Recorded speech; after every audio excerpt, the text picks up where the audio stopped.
I think all options are on the table. If I have to look at, any company looking to do last mile delivery beyond ride sharing, Lyft's biggest mistake was it never expanded beyond ride sharing. In hindsight, everyone kept saying ride sharing is more profitable than food delivery.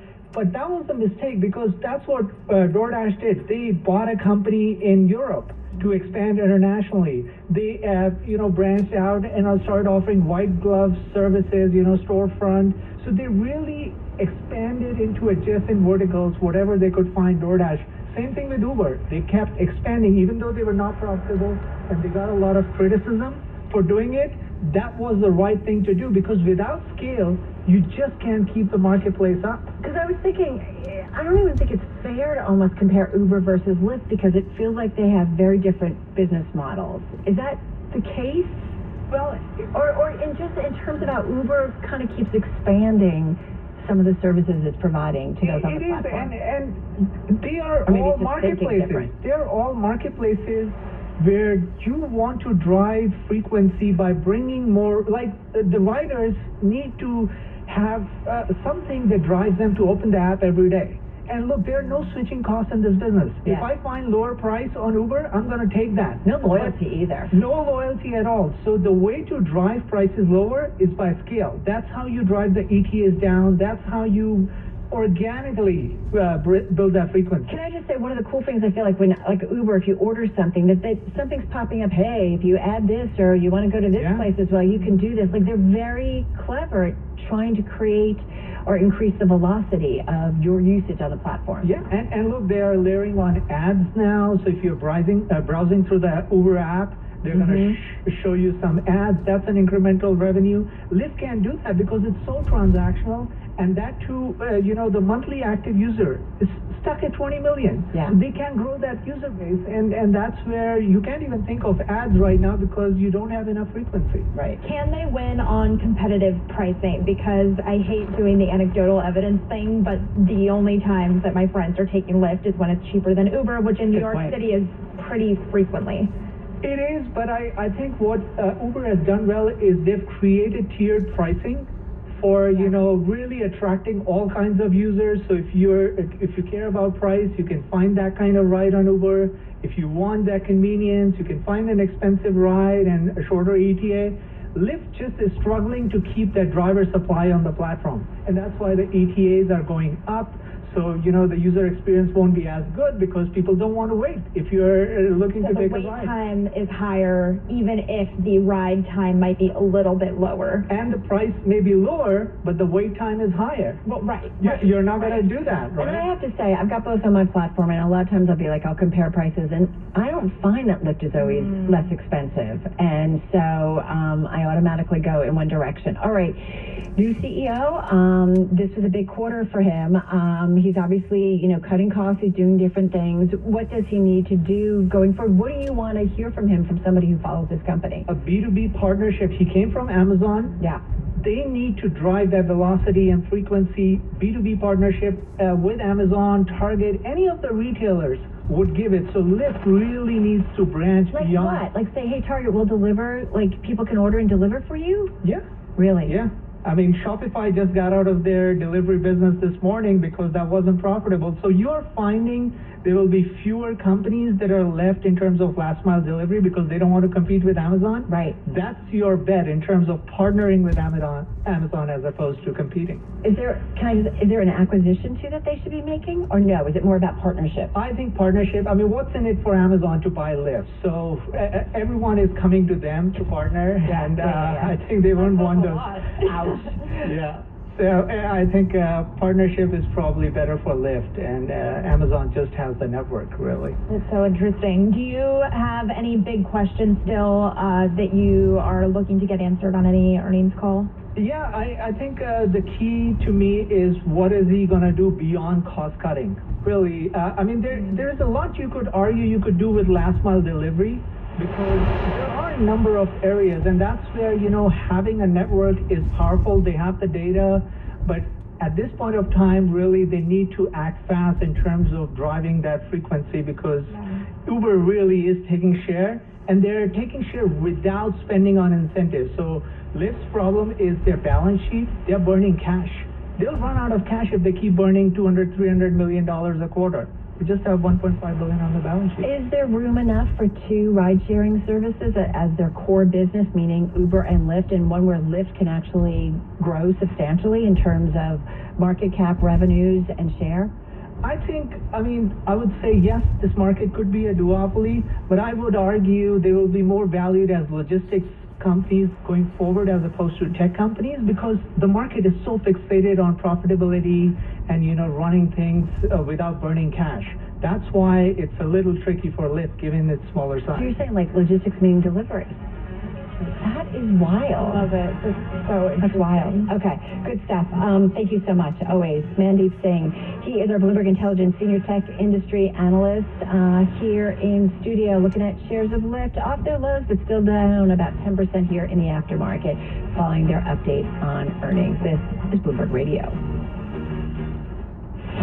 In case you missed it, our latest Business Week podcast features John Hope Bryant, CEO of Operation Hope. He's talking financial literacy for all from the Milken Global Conference. You can download it now at Bloomberg.com or wherever you get your podcasts. Some great stories he told us about financial literacy and people just working on things, improving credit scores, and that ultimately allowing them to home ownership. It was fascinating. Hey, coming up, we're waiting those earnings from Apple out in about 10 minutes' time. Now, your 3-day weather forecast on Bloomberg 1130. Generally cloudy skies continue for this afternoon, along with some scattered showers, a bit of drizzle possible as well. Temperatures in the 50s. Tonight, showers then followed by leftover clouds and 45 to 50. Tomorrow, just 1 or 2 showers around, otherwise partly sunny and near 60. Fearing milder weather for the weekend, low to mid-60s coming up on Saturday and low to mid-70s coming up on Sunday. This is Gary Best with your weekend weather forecast on Bloomberg 1130. Will job growth continue to slow as expected? Are we just going to go to 4.5% as the Fed is predicting and stay there? Tomorrow, we zero in on April jobs. We haven't had a downside surprise on the payrolls report in 12 months. When will Fed rate hikes begin to impact the labor market? The underemployment rate gives us a better statistic than last month. The April jobs report on Bloomberg Surveillance. The Fed has been expecting more people come into the labor force tomorrow morning at 8:30. On Bloomberg 1130, the Bloomberg Business app, and Bloomberg Television. In business, everything your employees do impacts your brand, including what they wear. Cintas has high-performance workplace apparel for almost every job imaginable. From work shirts and pants, to polos and khakis, to Oxfords or T-shirts, these clothes move, breathe, and look great. Your team gets the styles they like, you convey the image you want. And Cintas service includes weekly laundry and delivery. To learn more, visit Cintas.com. And get ready for the workday. Christina Townsend, Managing Director at BNY Mellon's Pershing, talks about their upcoming Insight Conference. Picture 2,000 forward-thinking attendees who represent every aspect of the financial advice community, and 3 days of an unmatched experience. If you are ready to take your business to the next level, we hope to see you at this year's Insight Conference, June 6th through 8th in Orlando, Florida. Insight provides an incredible opportunity to network and hear from world-class speakers. Plus, we have over 80 dynamic sessions where you can customize your agenda, from showcase stages and breakouts to intimate masterclasses and learning labs. All of us at BNY Mellon Pershing can't wait to celebrate Insight's 25th anniversary with you. You'll leave the conference with fresh intel on industry trends and the motivation to go beyond within your business and your career. Visit insight.bnymellon.com to learn more or register. Pershing LLC, member FINRA, NYSE, SIPC. When they're investigating, we can't stop watching. This month on BritBox, sit back, relax, and enjoy watching the detectives. Discover Britain's most bingeable mysteries, including the brand new season of Grace, the hit series based on the books by best-selling author Peter James. Unwind with the detectives you could watch all night long. Stream them all now exclusively on BritBox. Endlessly intriguing. Start your free trial at BritBox.com. Markets, headlines, and breaking news 24 hours a day at Bloomberg.com, on Bloomberg Television, and the Bloomberg Business app. This is a Bloomberg Business Flash. It is 4:21 on Wall Street. We do check markets all day long here at Bloomberg. We are awaiting the latest numbers out of Apple, arguably the most closely watched earnings report of the week. We will have details as they become available. We are expecting Apple's numbers to drop just about 8 minutes from now. The Dow, the S&P, NASDAQ also lower today. Moments ago, though, we heard from Lyft, and it forecast revenue in the current quarter that was lower than analyst estimates, showing the challenges that the new CEO, David Risher, faces to turn around the struggling number 2 ride-sharing company. Mandeep Singh is a senior analyst with Bloomberg Intelligence, and he was our guest moments ago right here on Bloomberg Business Week. Lyft just is struggling to keep their driver supply on the platform, and that's why the ETAs are going up. So, the user experience won't be as good because people don't want to wait. And right now we are looking at Lyft shares lower after hours by just about 11%. DoorDash reporting revenue that beat analyst estimates after hours. We've got shares of DoorDash pushing higher by 3.5%. First day out for Kenvue, that is the consumer health business of Johnson & Johnson. It climbed from its initial public offering price during today's debut session, up by 22%. You may not know the name Kenvue, but you certainly know its brands. They include Tylenol, Band-Aid, Listerine, and Nicorette. Stocks lower today. More drama in the regional bank area. S&P down 29, drop there of 0.7%. The Dow down 286, down by about 0.9%. S&P down 59, drop there of 0.5%. 10-year yield 3.36%. The 2-year 3.77%. Spot gold up $11 the ounce to $2,050. West Texas Intermediate crude down 0.1%, 68.53 a barrel. Cannot ignore the regional banks briefly. PacWest today plunged 50.6%. Also, shares today of Western Alliance down by 38.5%. And that is a Bloomberg Business Flash. All right, Charlie, thank you so much. We are waiting those earnings out from Apple due in about 6 minutes' time. So as soon as they cross the Bloomberg terminal, we will certainly bring them to you. In the meantime, we do want to check in with Dan Morgan. He's going to be here with us when those results come out.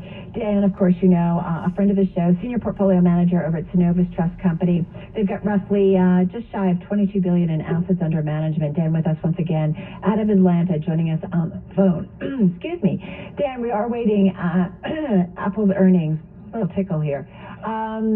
So while we wait for that, I do want to ask you about Qualcomm, because this stock down the most since November of 2022, but we did see this stock trading off about 5.5%. There was some disappointment over the results. I'm curious, they came out with a forecast that really indicated the smartphone slump that we have been seeing is going to drag on. What was your take on Qualcomm specifically? Well, hi, Carol. Hi, Madison. Yeah, it was, obviously this isn't a good way to kick off to get ready for the Apple report, right? Because we know that Qualcomm, we've talked about them in the past, about 25% of their sales go into chipsets that they make that go into the modems for the iPhones. And what really was kind of disturbing was the QCT, which is their chipset division, which makes these CDMA-based chips that they sell. their guidance going into the upcoming third quarter was pretty shy of what the street was looking for. So the guidance was 6.9 to 7.5 billion. The street was at 7.8. So that gives us a kind of preliminary indication that sales have been weaker than anticipated in terms of drawdowns of inventories, especially in that chipset segment, which does sell directly into Apple. So we don't know, Carol and Madison, if this is kind of a ripple effect of what we're going to get here in a minute, which is going to be the second quarter Apple results rolling into this Qualcomm report that we're getting, a little bit ahead of the results hitting the tape on Apple. Can I talk to you about Apple then, since you bring it up, Daniel? I mean, I wonder to what extent you've heard of investor concern that, all these buybacks can be used to hedge against slowing iPhone production, because, what's the longevity of that move? Well, Madison, you're giving up all Apple's secrets here. So whenever the stock languishes, this is historically speaking, and when iPhone revenues are flat and the other hardware categories are struggling, Apple has the ability, as you know, they have about $165 billion in cash to go out and increase their dividend. Matter of fact, they're supposed to increase it on this upcoming second quarter to about 98 cents a share, and increase their share repurchase program. They're expected to grow that from $405 billion to $495 billion. So as your listeners know, if you're able to increase your dividend and lower the number of shares in your denominator of your EPS calculation, you're able to grow earnings on basically flat growth. And they've done that in the past. They've done a lot of financial engineering. They've split their stock like they did back in 2014. Everybody went crazy for it. So you're right, Madison. If these earnings aren't good, they'll just come out and announce all this great things they're going to do with all that cash they have sitting in the balance sheet. All right, so having said that, if you look at what the stock has done ahead of earnings, Dan, it's up more than 27% year to date. It's outperformed the NASDAQ 100, but if you do look at what we got from Microsoft and Meta, the bar is pretty high for Apple. And I do think about any kind of disappointment, causing a major reset in terms of what investors are really willing to pay up for this name right now.